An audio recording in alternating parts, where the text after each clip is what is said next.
Buenas tardes, buenos días, buenas noches, de acuerdo al momento, lugar donde me estén viendo. Continuamos compartiendo este hermosísimo libro, El budismo esotérico. Y en esta oportunidad ya estamos con el capítulo 9, cuyo título es Buda. El Buda histórico, conocido de los guardianes de la doctrina esotérica, es un personaje cuyo nacimiento no está revestido de las extrañas maravillas que la fantasía popular ha acumulado a su alrededor, ni tampoco su progreso hacia el adeptado dejó huellas de los sucesos a que se refieren las luchas sobrenaturales que describe la leyenda simbólica. Por otra parte, la encarnación a que se ha dado el nombre de nacimiento de Buda no está ciertamente considerada por la ciencia oculta como un suceso igual a cualquier otro nacimiento, así como tampoco se considera el desarrollo espiritual por el que pasó Buda durante su vida terrestre como un mero proceso de evolución intelectual semejante a la historia mental de cualquier otro filósofo. El error que cometen los escritores europeos ordinarios al tratar un problema de esta naturaleza depende de su inclinación a considerar la leyenda exotérica ya sea como una tradición de milagros, de la cual no vale la pena de ocuparse, o como un puro mito que añade una decoración fantástica a una vida notable. Esta, se presume, por muy notable que haya sido, debe haber pasado con arreglo a las teorías acerca de la naturaleza que han sido admitidas hasta el siglo XIX. Lo manifestado en las páginas precedentes prepara el camino para la exposición de lo que enseña la doctrina secreta respecto del verdadero Buda, que nació, según se ha comprobado del modo más exacto, por la investigación moderna, 643 años antes de la era cristiana, el Kapilavastu, cerca de Benares. Las concepciones esotéricas, ignorando por completo las leyes que gobiernan las operaciones de la naturaleza en sus esferas superiores, solo pueden explicar la dignidad anormal de algún nacimiento particular, suponiendo que el cuerpo físico de la persona en cuestión fue generado de una manera milagrosa. De aquí la noción popular acerca de Buda, de que su encarnación es inmaculada. La ciencia oculta no conoce proceso alguno para producir un niño humano físico más que el determinado por las leyes físicas, pero sí conoce mucho respecto de los límites dentro de los cuales la vida una o mónada espiritual progresiva, o sea, el hilo continuo de una serie de encarnaciones, puede elegir determinados cuerpos de niños como moradas humanas. En el caso de la humanidad ordinaria, esta selección se verifica por la operación del karma, de un modo inconsciente en lo que se refiere al ego espiritual que emerge del Devachan, pero en los casos anormales en que la vida una ha penetrado en el sexto principio, esto es, cuando el hombre se ha convertido en adepto y tiene el poder de guiar su propio ego espiritual con completa conciencia de lo que hace, después de haber abandonado el cuerpo en el cual ganó el adeptado, ya sea temporal o permanentemente. Está en su poder el elegir su propia encarnación siguiente. Aún durante la vida se sobrepone a la atracción del aún durante la vida se sobrepone a la atracción devachánica. Se convierte en uno de los poderes conscientes directores del sistema planetario a que pertenece. Y por grande que pueda ser este misterio de la reencarnación elegida, no está en modo alguno limitado en su aplicación, solamente a sucesos extraordinarios como el de nacimiento de Buda.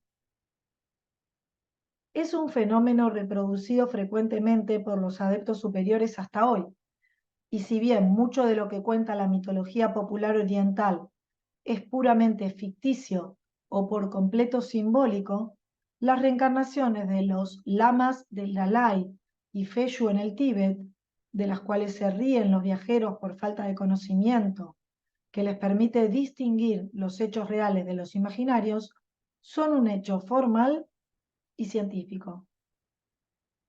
En semejantes casos, el adepto declara de antemano cuándo y dónde ha de nacer, y cuál ha de ser el niño en el que trata de reencarnar, y muy raras veces se equivoca. Decimos muy raras veces porque hay algunos accidentes de naturaleza física que no se pueden prevenir en absoluto, ni es absolutamente seguro que con toda la previsión que hasta un adepto puede emplear en el asunto, el niño que él elija ser en su estado reencarnado llegue felizmente a la madurez física. Y mientras tanto, el adepto en el cuerpo es relativamente importante. Fuera del cuerpo es exactamente lo que ha sido siempre desde que se convirtió en un adepto. Pero en lo que se refiere al nuevo cuerpo que ha elegido, tiene que dejarlo desarrollar con arreglo al curso ordinario de la naturaleza y educarlo por los procedimientos ordinarios, iniciándolo por medio del método oculto regular en el adeptado, antes de que pueda disponer de un cuerpo totalmente dispuesto para el trabajo oculto en el plano físico. Todos estos procesos son inmensamente simplificados, es verdad, por la fuerza espiritual peculiar que obra dentro. Pero en un principio el alma del adepto se halla constreñida y embarazada en el cuerpo del niño, y como parece natural, muy molesta y a poco gusto. El caso sería muy mal comprendido si el lector se imaginase que semejantes reencarnaciones son un privilegio que los adeptos emplean con placer. El nacimiento de Buda fue un misterio de la clase que se ha descrito, y a la luz de lo que se ha dicho, será fácil desentenderse de la tradición popular acerca de su origen milagroso y hallar las referencias simbólicas de los hechos del caso en cuestión, hasta en algunas de las habituales de las fábulas más grotescas.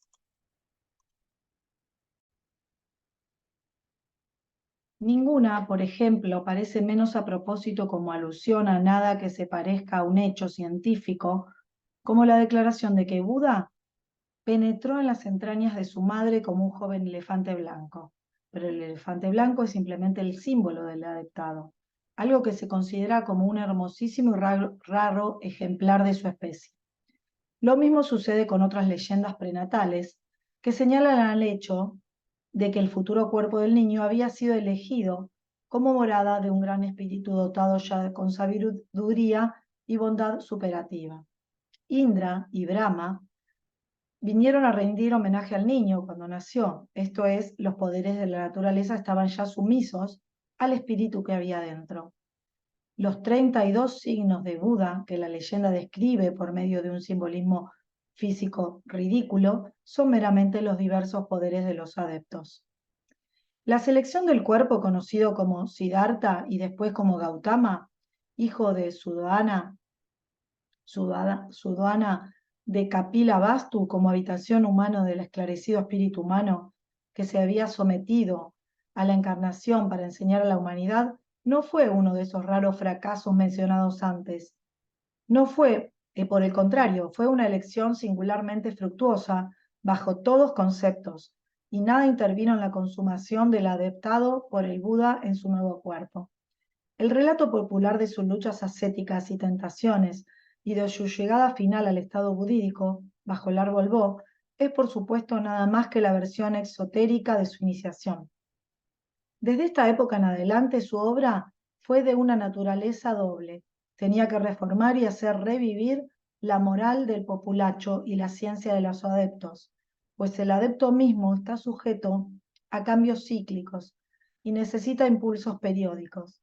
La explicación de este aspecto del asunto, dicho claramente, no solo será importante por sí misma, sino que será de interés para todos los que se dedican al estudio del budismo esotérico. Por tanto, confunden de la doctrina septentrional más absurda. Un Buda visita la Tierra por cada una de las 7 razas del gran periodo planetario.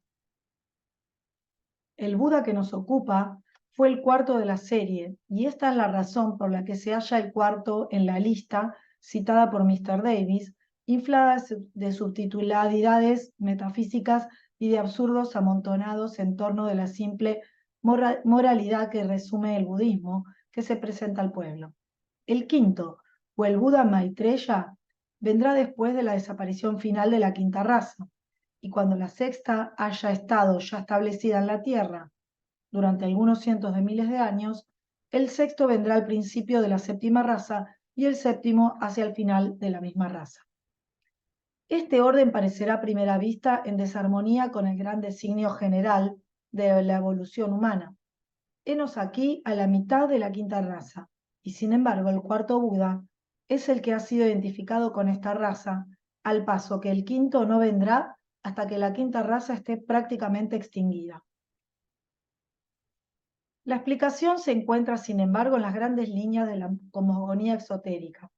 Al principio de cada gran periodo planetario, cuando la oscuración termina y la oleada humana, en su progreso alrededor de la cadena de mundos, llega a las orillas de un globo donde ninguna humanidad ha existido durante miles de millones de años, necesitan un instructor desde un principio para la nueva cosecha de la humanidad que va a surgir. Téngase presente que la evolución preliminar de los reinos mineral, vegetal y animal ha tenido lugar en preparación del nuevo periodo de rondas. Con la primera infusión de la corriente de vida en las especies que constituyen los llamados eslamones perdidos, principia a evolucionar la primera raza de la nueva serie. Entonces es cuando aparece el ser, que puede ser considerado como el Buda de la primera raza.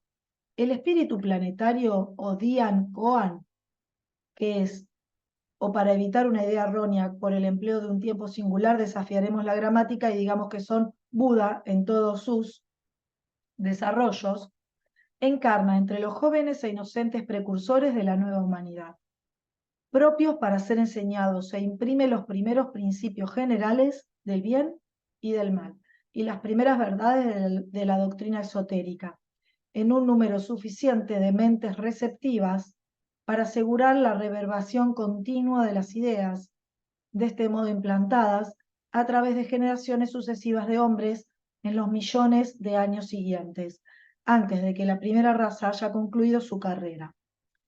Este advenimiento al principio del período de ronda de un ser divino en forma humana es en donde parte el concepto imborrable del Dios antropomórfico de todas las religiones esotéricas. El primer Buda de la serie en la que Gautama Buda aparece, el cuarto es, pues, la segunda encarnación de Avalokiteshvara, nombre místico de la hueste de Dion Chona, su espíritu planetario, perteneciente a nuestra cadena planetaria. Y aun cuando Gautama es, por consiguiente, la cuarta encarnación del esclarecimiento, según la cuenta esotérica, es realmente el quinto de la verdadera serie y, por tanto, pertenece propiamente a nuestra quinta raza. Avalokiteshvara, como acabamos de decir, es el nombre de la hueste de Dian Cholaz. El significado verdadero de la palabra es sabiduría manifestada, así como Avibuda y Amitabha significan sabiduría abstracta.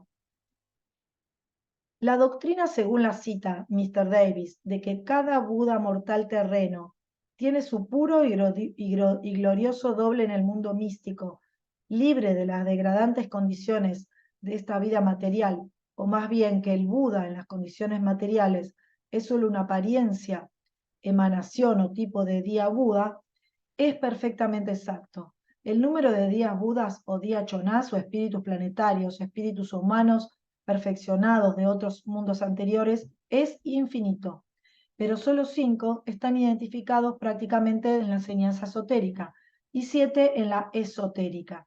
Y esta identificación, ténganse en presente, es una manera de hablar que no debe ser interpretada demasiado literalmente, pues hay en la vida espiritual en cuestión una unidad que no deja lugar al aislamiento de la individualidad. Todo esto se verá que se armoniza perfectamente con las revelaciones referentes a la naturaleza que encierran los capítulos anteriores, y no debe ser en modo alguno atribuido a imaginaciones místicas. Los Danye, Buda o Choan son la humanidad perfeccionada de épocas mambatáricas anteriores, y su inteligencia colectiva se describe con el nombre de Adi Buda, y Mr. Rhys Davis comete un error al tratarlo como invención reciente de los budistas del norte. Adi Buda significa sabiduría primordial y está mencionado en los libros sánscritos más antiguos. Por ejemplo, En la disertación filosófica sobre el Mundana, Upanishad, no, sobre Mandurkya Upanishad por Gaudapada, estos nombres, la expresión es usada libremente y explicada a su perfecta concordancia con la presente declaración. Un amigo mío en la India, un pundit brahmin de primera línea como sabio sánscrita, me ha mostrado una copia de este libro, el cual no ha sido, que él sepa, traducido al inglés, y me ha designado una sentencia que se relaciona con la presente cuestión, que me trajo de este modo. El mismo Prakriti, en una palabra, es Adibuddha, y todos los dharmas han existido en toda la eternidad. Gaudapada es un escritor filósofo respetado por todas las sectas indas y budistas, muy conocido. Era el gurú de quien pronto tendré que ocuparme más extensamente. El adepto, cuando encarnó Buda, no era la condensada y compacta jerarquía en que desde entonces se convirtió bajo su influencia. No ha habido nunca época alguna en el mundo sin adeptos, pero algunas veces han estado esparcidos por todo el globo. Han estado aislados en reclusiones separadas, han gravitado unas veces hacia un país, otras a otros, y finalmente téngase presente su conocimiento y poder, no han estado siempre inspirados en la elevada y severa moralidad que Buda infundó en su última y más elevada organización. La reforma del mundo oculto por su medio fue, en una palabra, el resultado de su gran sacrificio, de la abnegación que le indujo a rechazar el estado dichoso del nirvana, al cual tenía completo derecho después de su vida terrestre como Buda, y a emprender la pesada tarea de renovadas encarnaciones, a fin de llevar a efecto más completamente la empresa que se había impuesto y conferir a la humanidad el aumento de beneficio correspondiente. Buda reencarnó, después de su existencia como Gautama Buda, en la persona de gran instructor, del cual solo se habla poco en las obras exotéricas sobre budismo, pero cuya vid, no siendo conocida, haría imposible obtener un concepto exacto, de la situación en el mundo oriental de la ciencia esotérica, a saber, Sankaracharya. La última parte de este nombre, Arcaria, significa meramente maestro. El nombre entero, como título, ha sido perpetuado hasta el día bajo curiosas circunstancias, pero los portadores modernos del mismo no están en la línea directa de las encarnaciones espirituales budistas. Sankaracharya apareció en la India, no habiéndose fijado la atención en su nacimiento, que parece tuvo lugar en la costa de Marabad, unos 60 años después de la muerte de Gautama Buda. La enseñanza esotérica determina que Sankaracharya fue simplemente Buda en todos conceptos, en un nuevo cuerpo. Esta opinión no será admisible para las autoridades indias no iniciadas, que atribuyen una fecha posterior a la aparición de Sankaracharya y le consideran como un santo instructor independiente y hasta opuesto al budismo. Pero, no obstante, no deja de ser por eso lo que acabamos de manifestar. La opinión real de los iniciados en la ciencia esotérica, ya se llamen budistas o indias. He recibido esta información que ahora expongo de un Brahmin Advait de India del Sur, no directamente de mi instructor tibetano. Y todos los brahmis iniciados, según me aseguró, dirán lo mismo. Algunas de las últimas encarnaciones de Buda se describen de otro modo, como cobijamientos del espíritu de Buda, pero respecto de la persona de Sankaracharya, fue una encarnación suya. El objeto que se proponía era llenar algunos vacíos y reparar ciertos errores de sus enseñanzas anteriores, pues en el budismo esotérico no se disputa que hasta un Buda puede ser falible en algún momento de su carrera. La situación era la siguiente. Hasta el tiempo de Buda, los brahmines de la India habían reservado celosamente el conocimiento oculto como propiedad de su casta. A veces se hacía alguna excepción en favor de los kshatriyas, pero la regla era exclusiva en alto grado. Esta regla la destruyó Buda, admitiendo a todas las castas por igual en el sendero del adeptado. El cambio pudo haber sido perfectamente justo en principio, pero abrió camino a mucho disturbio. Y según lo creían los brahmines, a la degradación del mismo conocimiento oculto, esto es, su transferencia a manos indignas, no indignas tan solo por razón de la inferioridad de la casta, sino a causa de la inferioridad moral que suponía se introducía en la fraternidad justamente con hermanos de bajo nacimiento. No afirmaban los brahmines en modo alguno que porque un hombre fuese brahmin tenía que ser necesariamente virtuoso y digno de confianza, pero el argumento era: es necesario en grado supremo dejar fuera de los secretos y poderes de la iniciación a todos los que no sean virtuosos y dignos de confianza.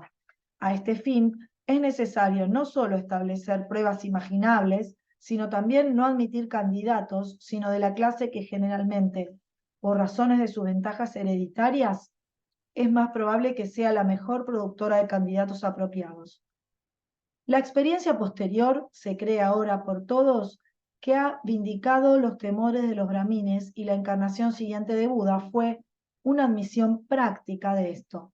Pero mientras tanto Buda, en la persona de Sakarayana, se ocupó de suavizar de antemano la lucha sectaria que vio próxima. La oposición activa de los brahmines al budismo principió el tiempo de Asoka, cuando los grandes esfuerzos de este soberano para extender el budismo provocó temores de parte de aquellos referentes a su influjo. Debe tenerse presente que los iniciados no están por completo libres en todos los casos de los prejuicios de sus propias individualidades. Poseen algunos atributos semi-divinos, de tal naturaleza que cuando los profanos principian a comprender algo de los mismos, suelen despojarlos en su imaginación demasiado por completo de toda fragilidad humana. La iniciación y el conocimiento oculto, tenidos en común, son ciertamente un lazo mucho más fuerte que ningún otro, pero más de una vez se ha visto que no ha podido borrar todas las demás diferencias. Así, los iniciados brahmines y los budistas de la época que nos referimos no eran en modo alguno de una misma opinión en todas las cuestiones, y los brahmines desaprobaban decididamente la reforma budista en sus aspectos esotéricos. Chandragupta, el abuelo de Asoka, fue un advenedizo y la familia era sudras. Esto era bastante para hacer antipática su política budista a los representantes de la fe ortodoxa brahmin. La lucha tomó un carácter muy amargo, aun cuando la historia nos da pocos o ningún detalle. El partido del budismo primitivo fue completamente vencido y el ascendiente brahmin por completo restablecido en el tiempo de Vikramaditya, unos 80 años antes de Cristo. Pero Sakarayana había viajado por toda la India adelantándose a la gran lucha y había establecido varios madhhammas o escuelas de filosofía en diversos centros importantes. Solo se ocupó pocos años en esta tarea, pero la influencia de sus enseñanzas ha sido tan estupenda que su misma magnitud disfraza el cambio introducido. Puso al hinduismo esotérico en armonía con la religión de la sabiduría esotérica y dejó a la gente que siguiera entreteniéndose con sus antiguas mitologías, pero apoyándose en guías filosóficas que eran budistas esotéricos, bajo todos conceptos, bien que reconciliados con todo, era imperecedero en el brahmanismo. La gran falta de hinduismo esotérico anterior dependía de la afición a las vanas ceremonias y de su adhesión a los conceptos idólatras de las divinidades del panteón hindú. Sakarayana confirmó enfáticamente con sus comentarios en los Upanishads y con sus escritos originales la necesidad de perseguir el Jnanam a fin de obtener el Moksha. Esto es la importancia del conocimiento secreto del progreso espiritual y la consumación del mismo. Fue el fundador del sistema vedantino, siendo el verdadero significado del Vedanta el último fin o la corona del conocimiento, bien que las sanaciones de este sistema las sacó de los escritos de Vyasa, el autor de Mahabharata o los Puranas y del Brahma Sutras. El lector debe comprender que hago estas aclaraciones no con la base de propias investigaciones mías, pues no soy bastante sabio orientalista para intentarlo siquiera, sino con la autoridad de un brahmin iniciado que es, además de ocultista, un sabio oriental del primer orden. La escuela vedatina es hoy casi coextensiva del hinduismo, dejando aparte, por supuesto, la existencia de algunas sectas especiales como los sikhs, los Balvayaras o Maharamas de muy mala fama, y puede separarse en tres grandes divisiones: los Advaitas, Vishitas y los Dawaitis.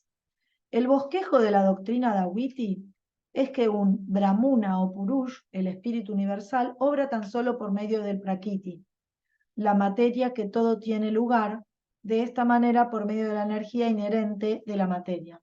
Brahmun o Paravam es pues un principio pasivo, incomprensible e inconsciente, pero esencia, vida o una o energía del universo. De esta suerte, la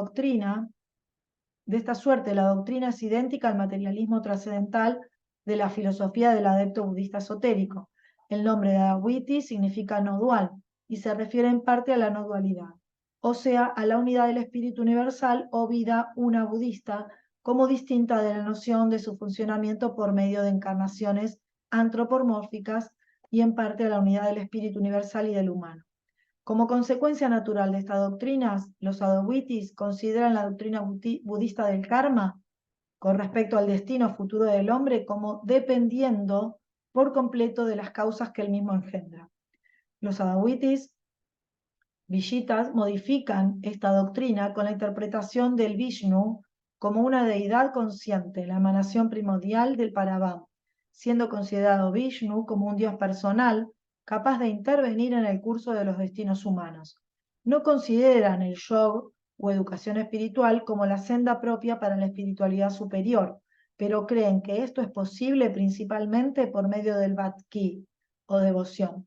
Expresándolo en la fraseología de teología europea, pudiera decirse que los Advaitis solo creen en la salvación por medio de las obras y los Advaitis Vishnas en la salvación por la gracia. Los Advaitis difieren poco de los Advaitis Vishnas, afirmando meramente con la designación que asumen con mayor énfasis la dualidad del espíritu humano y del principio más elevado del universo, e incluyendo muchas observancias de diversas ceremonias como una parte primordial y esencial del Bhakti. Pero hay que tener presente que todas estas diferencias de opiniones solo tienen que ver con las variaciones exotéricas de la idea fundamental, introducidas por diferentes instructores con impresiones diversas acerca de la capacidad del pueblo para asimilar las ideas trascendentales. Todos los directores del pensamiento vedatino consideran a Shakyamuni los Mahatmas que estableció con la mayor reverencia posible, y su creencia interna se identifica en todos los casos con la doctrina esotérica una. En una palabra, los iniciados de todas las escuelas de la India se enlazan uno con otros, exceptuando lo que se refiere a la nomenclatura. Todo el sistema cosmogónico, según lo sostienen los Araya budistas y según se ha expuesto en este libro, es igualmente sostenido por los brahmines iniciados, quienes lo tienen desde antes del nacimiento de Buda. ¿De dónde lo obtuvieron?, preguntará quizás el lector. Su contestación sería que del espíritu planetario, o Dylan Choan, que visitó el primero de este planeta en los albores de la raza humana en la ronda presente, hace más millones de años que los que quisiera mencionar por conjeturas, al paso que el número exacto verdadero se mantiene secreto. Shakyamuni fundó 4 Mahatmas principales, uno en Chingari, en la India del Sur, la cual ha permanecido siempre la más importante, una Purmegat en Orissa, una en Dawakat en Kaiowar, disculpen los nombres, y otra en Gudgori en las vertientes de los Himalayas en el norte. Son nombres raros. El jefe del templo de Shingari ha tenido siempre la designación como Shakyamuni, como adición de su nombre individual. De estos 4 centros han surgido otros, y hoy existen Mahatmas en toda la India ejerciendo la influencia más grande posible en el hinduismo. He dicho que Buda, en su tercera encarnación, reconoció el hecho de que en la segunda excesiva de su amante confianza en la perfectibilidad de la humanidad, abrió demasiado las puertas del santuario oculto. Su tercera aparición fue en la persona de Tsongkhapa, el gran adepto tibetano reformador del siglo XIV. En esta personalidad se ocupó exclusivamente de los asuntos de la fraternidad de adeptos, que en aquel tiempo se reunía principalmente en el Tíbet. Desde tiempo inmemorial ha habido en el Tíbet cierta religión secreta, la cual es hasta hoy por completo desconocida e inabordable para todo el que no sea iniciado e inaccesible para la gente común del país, así como para toda otra, y en la cual se ha congregado siempre los adeptos. Pero en lo general, el país no era, en el tiempo de Buda, lo que después ha sido la morada elegida de la gran fraternidad. Mucho más de lo que son hoy eran los Maharatmas en los primeros tiempos distribuidos en el mundo. El progreso de la civilización, engendrando el magnetismo que tan penoso encuentran, había, sin embargo, en la época de que ahora nos ocupamos, el siglo XIV, dado lugar a un movimiento muy general hacia el Tíbet, de parte de los previamente esparcidos ocultistas. El conocimiento y poder oculto se había entonces diseminado mucho más de lo que era prudente para la salud de la humanidad.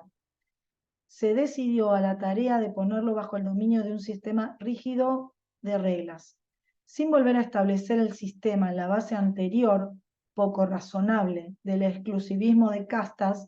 Hizo un código de reglas para guía de los adeptos, cuyo resultado fue echar fuera de la corporación oculta a todo el que no buscase el conocimiento oculto con el espíritu de la más sublime devoción de los principios morales más elevados.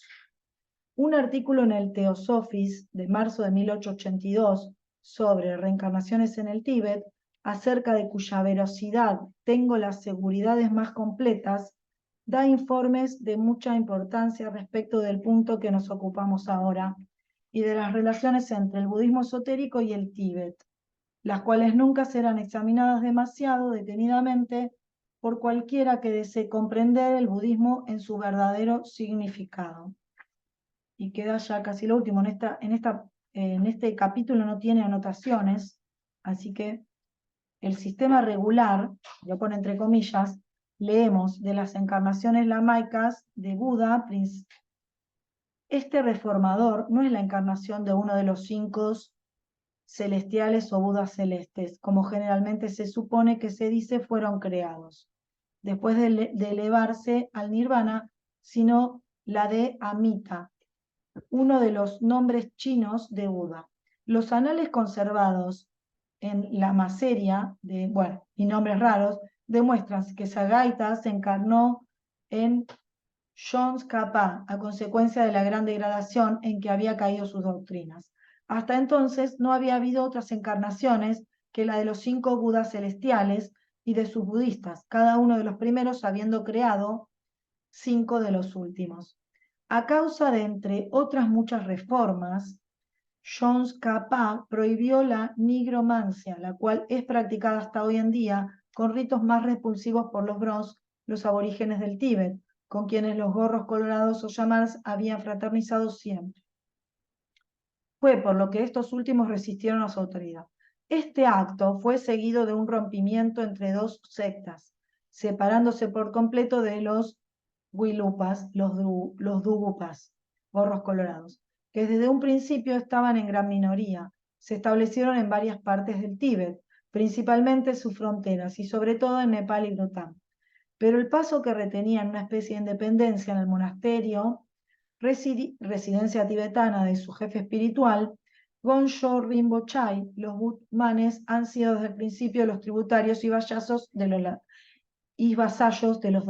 los lamas Dalai.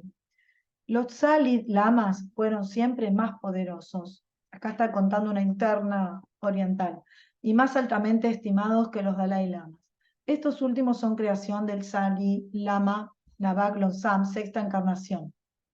Varios escritos del budismo han sostenido la teoría, la cual Mr. Clement Markham formula de un modo muy completo en su relato de la mansión de George Bogle en el Tíbet, a saber, que mientras las escrituras originales del budismo fueron llevadas a Ceilán por el hijo de Asoka, el budismo que se abrió camino en el Tíbet desde la India fue gradualmente sobrecargado con una masa de dogmas y de especulaciones metafísicas.